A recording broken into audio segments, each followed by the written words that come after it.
You are listening to the regular version of Sexy Marriage Radio. smrnation.com. Well, welcome to the show.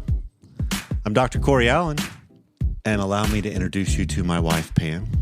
Hello, everyone. Good to be here today with you. Each and every week, we explore the wisdoms and skills of the world's smartest relationship minds, and we try to talk about what's going on that will help people frame their conversations that go on behind closed doors, that will build a deeper understanding of how their relationship works, and then propel their life and marriage forward.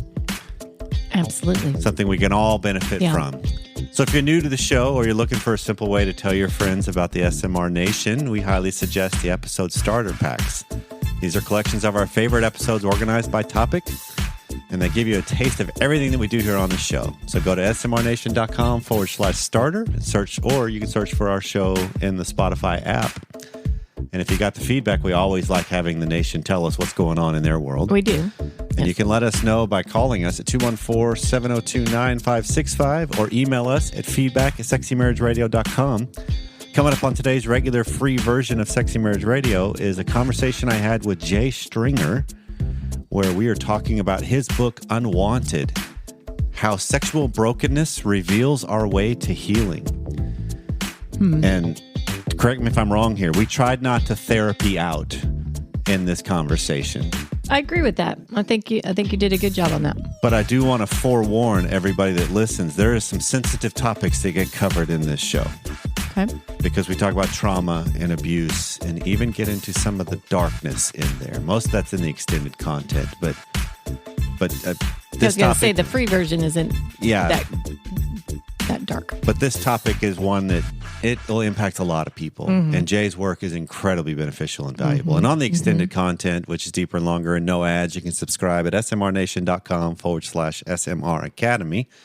We get into the research on his subject and how he has a phrase that he says, unwanted sexual behaviors can be both shaped and predicted from what he discovered from his research. And so all that's coming up on today's show. So I'm pleased to be able to welcome Jay Stringer to the podcast today. Jay's the author of a book entitled Unwanted, How Sexual Brokenness Reveals Our Way to Healing. And he's a psychotherapist, author, speaker, and you have done an expert job, in my opinion, and several others, by the way, too, just if anybody's not familiar with you yet, in capturing the negativeness, the dark, the broke, all the stuff that we don't like to talk about in our lives, in the baggage that we have, and use that as a way to help reframe and heal. And so I am fascinated with this and excited about our conversation, Jay. So welcome. Thank you, Corey, for having me. It's just an honor to be on your show. Well, thank you very much. And so I don't want to we're two clinicians chatting here, so I don't want to get into that part yet. We'll do that in extended maybe. But I am interested in how people stumble upon or find the work they do. So how did you wind up in this particular focus? So two stories initially come to mind. The first story would be my dad was a minister. And so if you know anything about kind of smaller churches in particular, there's not a lot of staff. Yeah. So if there was a crisis, if there was a mental health issue, an affair, something along those lines, this is the day where not a lot of people reach out to therapists. They reach out to a minister, to a pastor. So I can remember many meals at my household where we did not pick up the phone, but calls would go right to the answering machine. And so that was kind of early Netflix for me. Not great boundaries on my parents' part.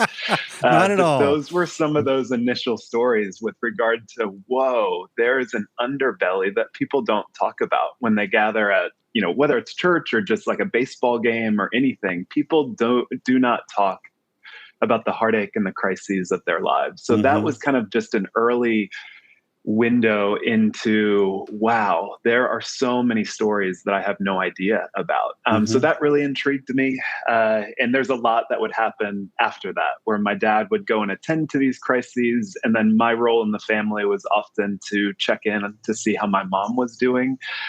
So very kind of enmeshed, triangulated relationship with her early on. And so that would shape, my style of relating with women and a lot of stuff we could debrief maybe afterwards. Let's just jump through it right here real quick, Jay, because you're meddling into my world and upbringing too a little bit with this as minister's kid.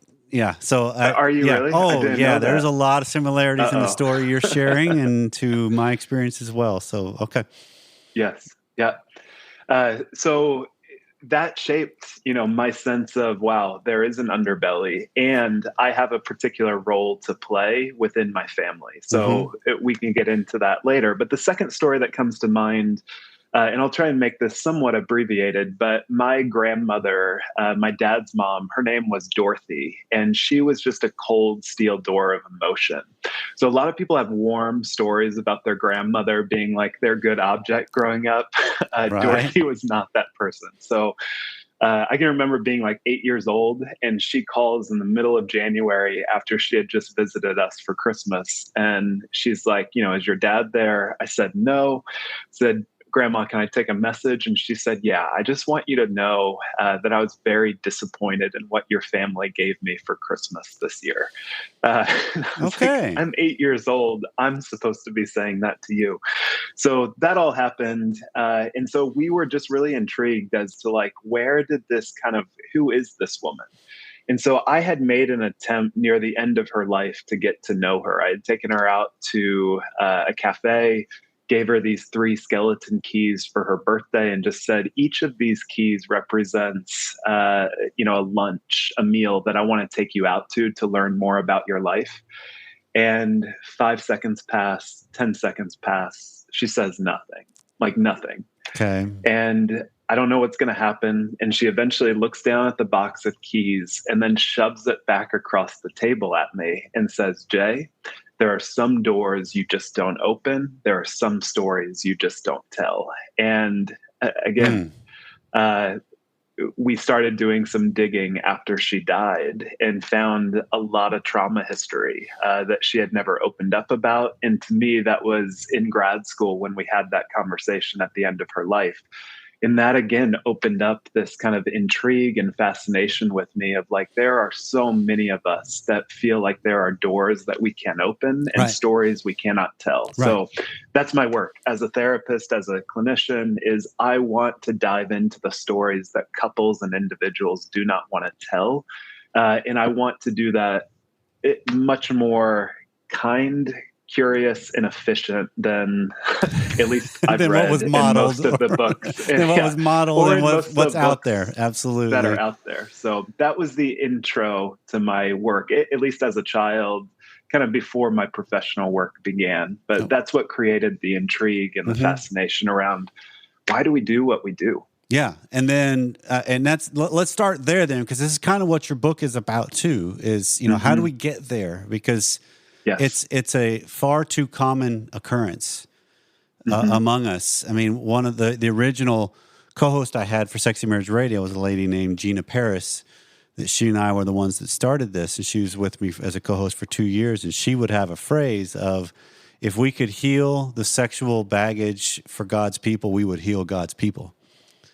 Just because it's the universality of that statement and that experience, right? And so it is one of those things that in varying degrees we all have and we all get there, but it's obviously it's varied of a path as each unique individual. Yes. Yeah. So a couple things about that. So I grew up, I went through puberty while attending a Southern Baptist high school in rural Virginia. Not a great experience. So you have things like purity culture. What a lot of people don't think about is someone like Augustine, who was a brilliant theologian, philosopher in his own right, also struggled with out of control sexual behavior. And if you've ever struggled with something and you try and develop a theology or philosophy out of self-hatred, it's not going to be very healthy. So Right. Augustine and a lot of the church fathers have bequeathed on to church tradition just a lot of shame, a lot of stigma in the area of sexuality, which has led to a lot of the current things like purity culture and a lot of the things that have done so much harm.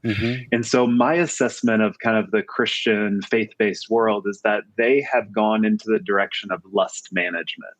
And lust management would be, bounce your eyes, get some internet monitoring on your computer, get into accountability. Some people slap rubber bands around their wrists. Some people try and take cold showers. So it's this attempt to try to manage your life. Right. But then when you look at a lot of what's happening in progressive culture, they see sexual shame and stigma as the primary issue. So the issue is if we could just reduce the shame and stigma, then couples are going to make healthier choices. And sometimes that's true, but a lot of times that's not true. And so what my work around my book Unwanted was what if we could develop a third way that wasn't about pathologizing, but also wasn't about overly normalizing. So I use the phrase unwanted sexual behavior, not to go into the sex addiction realm and also not to go into let's just be sex positive, and which I want to be, but not normalizing of things that a lot of couples are dealing with. So I did some research on about 4,000 men and women who are struggling with, affairs, porn use, buying sex. And we wanted to get a sense of what is the why that's driving this. So instead of just trying to manage something or dismiss something, what could we learn about unwanted sexual behavior? And hired a team of PhDs because I do not have my PhD, Dr. Allen. Part of what we found, I think, was just stunning. If I had to summarize all the research, it would be this. Unwanted sexual behavior is not random. It is a direct reflection of the parts of our story that remain unaddressed. And so therefore, unwanted sexual behavior in an individual's life or the crises that a couple goes through is not a life sentence to shame or stigma. It's actually a roadmap to healing. Right. And so that's my whole approach is like, what are the difficulties that every couple has to go through? So everybody's going to have a sexual crucible, whether it is a porn problem, affair. A third of all marriages will encounter an affair. There is always going to be a high desire and a low desire sexual partner within a marriage. And so how do we work with the sexual problems, not to stigmatize or pathologize people, but to say, what is this thing trying to communicate? What is it trying to teach? And how can we use the antagonist and the difficulty and the shame as a roadmap to healing and not this life sentence to he's an addict or he's always going to struggle with this or she's always going to be however, the judgment that we bring from there. So, man, you're speaking my language on this, Jay, because this is one of those things that while I love the framework of like the 12 steps and some of the addiction model, that it truly does give somebody something they can put their teeth in for the moment to help get a hold of some stuff. Because most of us, I mean, that's the one thing I've kind of figured out over the years of doing this, and then also the 20 years of being a therapist. Everybody, in large part, just give me the answer, right? Tell me what tell me what I'm supposed to do, right? I think we all kind of are bent that way. But if somebody gives me the answer, I won't like it, or it won't go well, and then I can blame them, or whatever it might be, rather than realizing, okay, if I can get a framework to start, that's good. But I don't like the labels like you're describing that make it an indefinite life sentence. It's like, hold on, we evolve and we grow and we mature and we create wisdom. And there's so many things we do as people that we weren't who we were. And how do we kind of that's the thing I like about what you're describing is it creates almost a freedom path for people, an empowerment path for people. Yeah. So one of the things like we looked at was, we know that 2/3 of men are looking at porn, if not more. We know that a third of all women use porn now. We know that a third of all marriages will be impacted by infidelity. But we, at least from a lot of the research that I looked at, I couldn't get a sense of kind of why. And so one of the things that my research looked at was, could we predict someone's porn preference, like actually what they put into Google or what they're looking for in a particular porn site? And what could we learn about those things? So like one example of that would be that men who sought out porn with, someone that was younger, a body type or a race that suggested to them some level of subservience, if that was your porn preference, your background, the key drivers of that porn preference had to do with having a father that was strict, a lack of purpose in life, and a high level of shame. And so if we were to just kind of play, armchair psychologist for a minute, we have to begin to kind of think about what is the strategy embedded within a sexual problem. Mm-hmm. And so let's say your sexual problem is porn and that's your porn preference. Well, maybe you've been through a type of childhood where your father or a family system or a religious system exercised a lot of dogma and control over you. So they were constantly telling you what to do. The discipline wasn't the root word of discipline, which is disciple, to teach. It was actually to shame and to humiliate. And so if you're growing up in a very powerless context, well, part of the appeal to porn is that porn is not just about fantasy and lust. Porn is about power. Right. It's the ability to get exactly what I want when I want it. And so if you come from a family system that blocked desire, that kind of told you that you were bad and wrong and you needed to go and find your desires in secretive, well, lo and behold, you're going to have something of a porn problem later. Mm-hmm. Or that lack of purpose issue. We found that people struggling with unwanted sexual behavior were 7 times more likely to be dealing with a lack of purpose. And so just that sense that if you don't like your job, you feel like you're spinning your wheels in your relationship, you look back at your life and see a lot of just failure and misery and just that sense of like, what's the point in even trying tomorrow?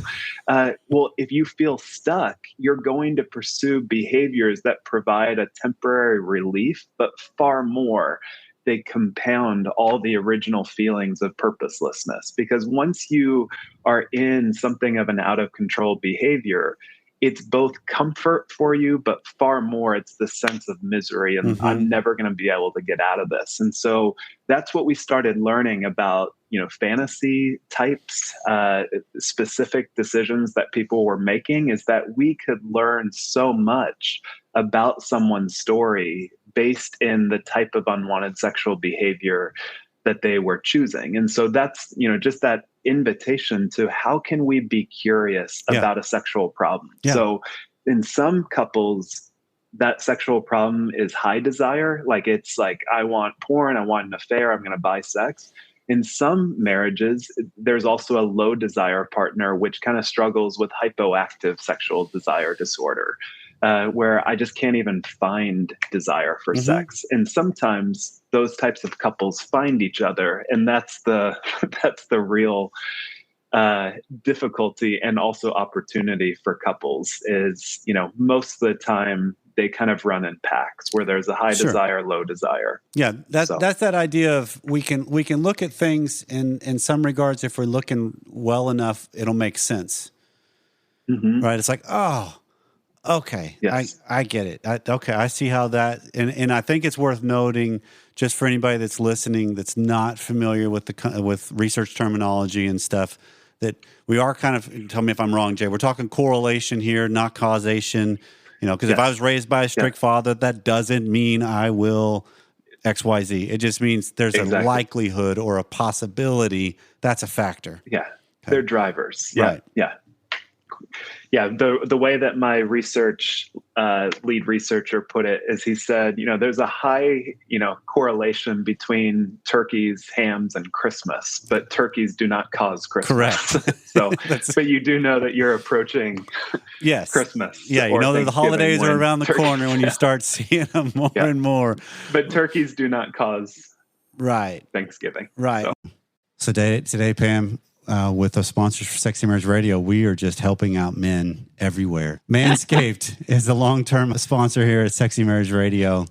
And they want you to not even have to think about what goes on in the nether regions and how you can keep trim or smooth, because they have revolutionary products. Success when preparation meets opportunity, and Manscaped's Platinum package will make sure that you're prepared when opportunity strikes.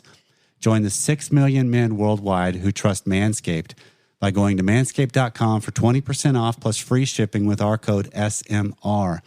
We've talked about the Premium Performance Package 4.0 in the past. Mm-hmm. I have the Premium Performance Package 4.0. Yes, you do. My son has used the Premium Performance Package. Well, now they have the Platinum Package 4.0, which is the one-stop shop for the man who deserves it all. They designed this package to allow you to fully align your entire hygiene routine with their elite products. So what do you got in the Platinum Package, Pam? That's what I was asking. I know you're asking the question. You'll find the Lawnmower 4.0 trimmer. Highly recommend. The Weed Whacker ear and nose hair trimmer. Highly recommend. The Ultimate Premium Body Wash. Ultimate Premium 2-in-1 shampoo and conditioner. Premium deodorant. Crop Preserver anti-chafing ball deodorant. Crop Reviver ball spray toner. Anti-chafing boxers. The Shed travel bag to hold it all together in one nice package, which is really what Manscaped is all about. They're just trying to help you present one nice, clean package. Get 20% off and free shipping with the code SMR at manscaped.com. That's 20% off with free shipping at manscaped.com when you use our code SMR. Use the Platinum package because the gold standard, it's no longer even good enough. I love this because this is one of those things that is so desperately needed for people. Mm-hmm. Because there's two things that come to my mind with this, Jay. One is it shines a light on a dark history every one of us can have to varying degrees, mm-hmm. right? That we have these different things that happened to us when we were powerless. We have these different things that we've brought on ourselves when we were a little bit older. We have these things that we can still continually bring on ourselves while we're adults, even like just by choices. And so one, just shining a light on that matters, because I think it's important to realize these are behaviors that are going on and there's things that are happening and they will cause issue. You know, there will be consequences from them. But then the other thing is helping people make sense of, well, why does this happen? Why, because a lot of us, I think we can, I don't know, I've had moments of obviously you and I with similar backgrounds going through grad school, because part of what therapy training is you go through a lot of therapy and you deal with yourself a lot, so you can help other people in a lot of ways. Yeah. But it's the courage it takes to look back at my history and ask some questions that sometimes aren't good, because we want to paint a Disneyland version of history a lot of times, because I don't want to think of my parents as bad or mm-hmm. as evil or cruel or, too domineering. And so it's just recognizing the importance of people needing to be able to do this, because this is who we live with, right? I don't know if you're familiar with David Schnarch, but one of my favorite phrases of his is, we need to realize in marriage, we live with an emotional terrorist, and then there's our spouse to deal with too. Right? Yeah. It's so brilliant. And said, yeah, exactly. Yeah. Yeah. And that's the real bridge, right? So, like the way that, a trauma therapist, Bessel van der Kolk, kind of talks about is, the trauma is not just this memory of something long ago. It's the current imprint of that event on us today. And right. So, sometimes we do have a lot of, the difficulties and the crucibles that every marriage has to go through. They invite us to healing. They invite us to kind of attend to our adverse childhood experiences, those moments where we were powerless, those moments where we were used, those moments where we were neglected.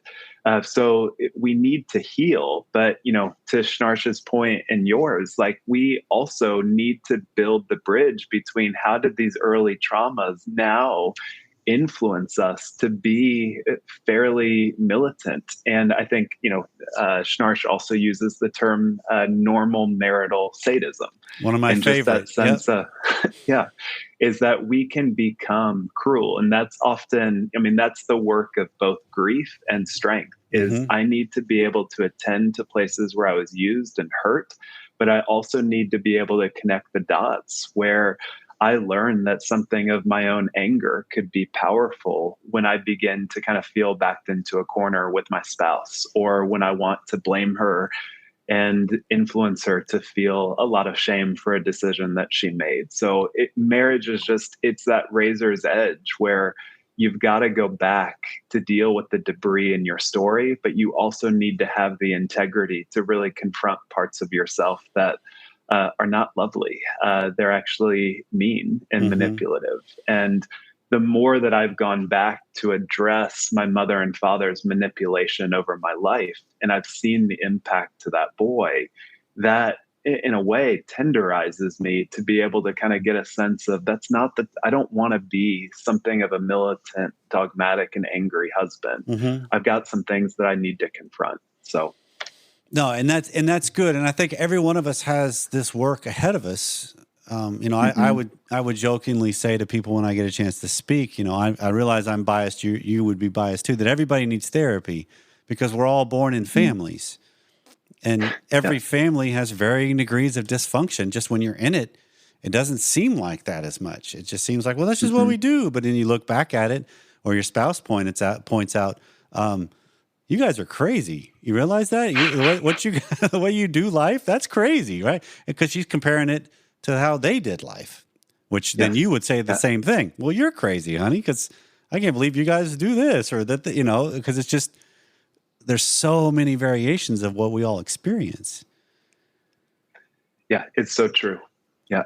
So it would be a disservice to the people that are listening to this of the roadmap of what do you do with this? Because you can talk about how do you get here, how do you get out of here. So what are some things that are logical next best steps for people that are hearing this and they're not familiar with this idea? And what's the next best step for them? Yeah. So, I mean, sometimes it's that sense of, so if we were to look at something like porn, right? So it would be that sense of at what point were you introduced to it? So yeah, sure, you could have found something on the side of the road, but more often than not, it was introduced somewhat relationally. So even if your father had some stack of magazines in a somewhat hidden place, it's still, I mean, kids are natural detectives. They're going to scour everything in case the home. So that sense of like, why was there such a neglect within your home to actually protect you from some of that? So you got to go back to kind of be able to say, who introduced it to me? Or if this is a recurrent problem that I've had since I was 15 or 18, get really curious about why you might want to do that and try and develop something of the strategy. So some of you might be dealing with hypoarousal, meaning like, I can't find any desire for sex. I used to have it, but being able to like have a compassionate approach to be able to say, I wonder why I've needed to turn off desire in my marriage or throughout my life. And sometimes that might go back to childhood harm where, abuse, before abuse became traumatic and incredibly shameful, most abusers are trying to groom their victims so that they feel pleasure and desire, right? So if we come from families that tend to be very rigid or disengaged, an abuser's first involvement in our life is to celebrate us, to name us, to bring pleasure. And sometimes when our bodies feel alive with someone and then there's shame afterwards, we can learn, like, if I just turn off desire, then I don't have to deal with shame or betrayal anymore. So it could also be just that sense of in your marriage, you feel like you're married to someone who, if they don't get sex or intimacy or what they want, they become fairly entitled. And it's really hard to find desire for an entitled asshole. It just is.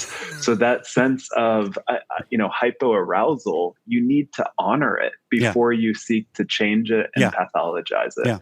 And I think that's the thing, is get really curious. And as you've hinted at and said, see a therapist that will allow you to, excavate your story to deal with some of that debris. And then also, I mean, this is always one of those difficult things of how do we talk to our friends about some of these themes, but shame convinces us that we are abnormal. There's something wrong with us. And usually we try to, hide and run away from those messages of shame. Mm-hmm. So anytime you can turn towards the shame and say, this is what it's telling me about myself, and tell that to your spouse, you're going to create a much better foundation to begin to engage this stuff. So groups are very effective. Getting a therapist that's trained in sex therapy, not just in sex addiction therapy. Right. So there's a lot of things that we can do, but I think it has to be that sense of, we go into this in order to learn about ourselves. So you've got to fall in love with the problems and what you're going to find. And then you've said this several times. It's touching on using that word curious, right? It's yes. How do I just be curious about some of these things? Because I think then we go into it with a much more openness as our stance rather than a determinative, I've got to find the right answer. Now that one doesn't quite fit. Now that one does. Well, hold on. What if it's not that clean? What if it's a bunch of these things that are collaborating to make this happen? Yeah, it's that sense that our sex life is working for us, not against us. And if we could really believe that, I think it would change a lot. So if we sidestep this to just an issue like anxiety, right? Anxiety is something that we pathologize all the time these days. But the purpose of anxiety is good. It's to get us into movement, right? So if I live in Florida and a hurricane is coming through, that anxiety is propelling me to get to Home Depot, get some plywood, and get some stuff sealed up. If I live in Boston and there's a snowstorm coming through, that anxiety is saying, get some shovels and deal with this thing. Right. So we need to be able to increase our tolerance for anxiety rather than just develop an anxiety reduction model. So it's the same thing with sexual problems. They are normative. Every relationship has to travel through them. So we need to be able to develop our tolerance for sexual difficulties, not try to just reduce them immediately. And that's from the outset of our conversation. We want it to be like, when I have a problem with my 4Runner, I've got an old Toyota 4Runner, and I don't want to deal with, so I have a mechanic and that's what I want. I don't want to deal with any of the grime, any of the dirt, any of the complexity. And unfortunately, we just don't have that. Like, I'm just going to drop my soul off at a therapist, hope they can, and I'll pick it up in an hour. It doesn't work like that. And I wish it did. I get it. And I get it. I'm glad that it requires a lot of agony as well, because that's where connection, vulnerability, intimacy is really found. That's where you create, but that's also where you create something of a life that is so much deeper and richer and engaging and connected. So Jay, tell the members of the nation how they can find you. What's the easiest way? So my website is jay-stringer.com. I'm also on Instagram with jay_stringer_. And that website has like an online course. If you're interested in going deeper, there's a self-assessment based in the research that I did. So if you want to get some compass headings about what might be driving your, compulsive sexual behavior, that's a great instrument that will give you some, places of curiosity of here's some things that might be influencing that from your story. And you can find my book there as well, or on Amazon. So. And I'll put all that. It'll be in the show notes. So Jay, thank you so much for the time thus far. And I'm looking forward to geeking out a little bit with you about the research and going a little deeper here in just a second. It's quite an honor to talk to Jay and the depth of the work that he does. Mm-hmm. And we could have gone for longer, and I'm sort of disappointed because when we recorded this, we had technical issues at the beginning, and we each only had an hour. And so we had a hard stop, or we could have got even more going. So we'll get him back on the show again. I was going to say next time. Yeah, absolutely. But I'm curious, what's your takeaway? What stood out to you from this, Pam? Well, there's a lot of things that stood out to me. And I think of, here he is diving into bringing a way to healing by reframing old hurts. And you hear about him talking about his grandma. Right. and her just flat out, hey, there's some things we just don't talk about, we never share. And how many people do that? That's a history of a lot of us. Right. And then I keep doing the same thing over and over. I think of him then reframing that with the shame that's associated and how shame makes me keep doing these unwanted things over and over. Mm-hmm. Not makes me, but that's the cycle that I get into. And if we're not willing to unpack and just look at ourselves, look at our history, it's not like we're trying to point blame on everybody. Right. We're just trying to figure out how to be better going forward. Right. He is the epitome of something I've said before. He just captures it really, really well in his work, of the idea of when I'm dealing with trauma, I got to go towards it. Mm-hmm. And that's counterintuitive in a lot of ways. And whether it's what we have referred to in the past, big T, little t, it's all the same. All of it impacts us. There's correlations involved in all of that. And it's so good that he dives into this to the depth he does, and he gets into the nitty gritty with people. I mean, that's what was so much fun to me, is it's almost like a therapy session during the extended content of just talking about some of the deeper, darker that goes on.